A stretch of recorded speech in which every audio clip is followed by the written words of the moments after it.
చూసిన పార్టీ కార్యకర్తలు గత 2-3 నెలల నుంచే ఈ రోజు ఆలూరు నియోజకవర్గంలో వైఎస్ఆర్ కాంగ్రెస్ పార్టీ కార్యకర్తలను భయభ్రాంతులు చేస్తా ఉన్నారు.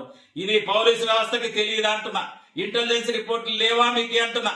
ఈ రోజు జగన్మోహన్ రెడ్డి గారు పాలనలో మీరు 5 ఏళ్లు కూడా ఎక్కడ కూడా ఎవరికి కూడా ఇబ్బందులు లేదు. ప్రతి ఒక్కరు కూడా మరి నిర్భయంగా ఎవరి ఇది కూడా చెప్పుకున్నారు. ఆ పరిస్థితి లేకుండా ఈ రోజు రాష్ట్రంలో మరి రెడ్ బుక్ రాజ్యం నడుస్తా ఉంది.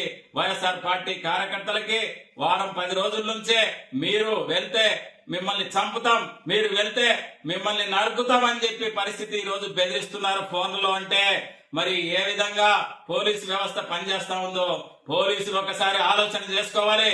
కొంతమంది పోలీసులు తెలుగుదేశం పార్టీ అనుబంధ సంఘంగా పనిచేస్తా ఉన్నారు.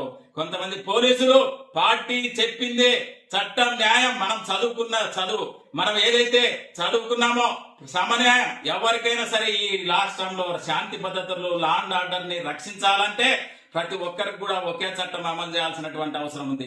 ఈ రోజు అధికార పార్టీ చెప్పిందని చెప్పి అధికార పార్టీకి కొమ్ము కాస్తూ కొంతమంది పోలీస్ అధికారులు వ్యవహరించడం, ఈ చిన్న విషయంలో మరి ఒక పక్క మీరు కేసు బాధితుల నుంచి కనీసం ఈ రోజు ఇప్పటికి కూడా నిన్న రాత్రి నుంచి కంప్లైంటే తీసుకోలేదంటే ఈ రోజు రాష్ట్రంలో ఎంత దిగజారిందో ఈ పరిస్థితులు చూస్తే ఈ రోజు ప్రజలు గమనిస్తారు.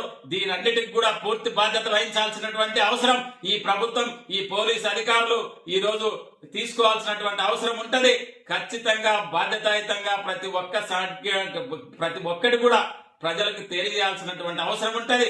ఏ కార్యకర్త కూడా మీరు బెదిరిస్తే బెదరడానికి ఎవరు సిద్ధంగా లేరు. జగన్మోహన్ రెడ్డి గారు అనుచరులు, జగన్మోహన్ రెడ్డి గారిని ఫాలో అయ్యే వాళ్ళు, జగన్మోహన్ రెడ్డి గారికి కరుడు గట్టిన అభిమానులు ఉన్నారు. ఈ రోజు జగన్మోహన్ రెడ్డి గారు ఆదేశిస్తే పరిస్థితి ఏముంటుందో ఒకసారి అర్థం చేసుకోండి. జగన్మోహన్ రెడ్డి గారు మీరు ఎన్ని అణిచివేయాలన్నా కూడా ఏది కూడా ఎప్పుడు కూడా ఏ కార్యకర్తను కూడా అణిచివేయలేరు. అన్యాయాన్ని అన్యాయం అనే చెప్తాం, అక్రమాన్ని అక్రమం అనే చెప్తాం. ఈ అరెస్టును మాత్రం ఒక ఎమ్మెల్యేని అరెస్ట్ చేయడము, అర్ధరాత్రి అరెస్ట్ చేయడము, కనీస బాధ్యతల కనీసం మనం రాసుకున్నటువంటి చట్టాలని ఉల్లంఘించి ఈ విధంగా అరెస్ట్ చేయడం అక్రమం, అన్యాయం అని చెప్పి ఈ సందర్భంగా తెలియజేస్తా ఉన్నాను. ఖచ్చితంగా ప్రజలకు సమాధానం చెప్పాల్సినటువంటి అవసరం ఉంటదని చెప్పి ఈ సందర్భంగా తెలియజేస్తా ఉన్నాను. ఈ విధంగానే కార్యకర్తల పైన దాడులు జరుగుతూ పోతే మరి వారం నుంచి చిప్పగిరి, సంగాల, నేమకల్ గ్రామాల్లో వైసీపీ కార్యకర్తలను భయభ్రాంతులు చేస్తూ భయపెడుతూ మరి చేస్తున్నటువంటి ఈ విషయాలపైన ఖచ్చితంగా చర్యలు తీసుకోవాల్సినటువంటి అవసరం ఉందని చెప్పి ఈ సందర్భంగా తెలియజేస్తా ఉన్నాను.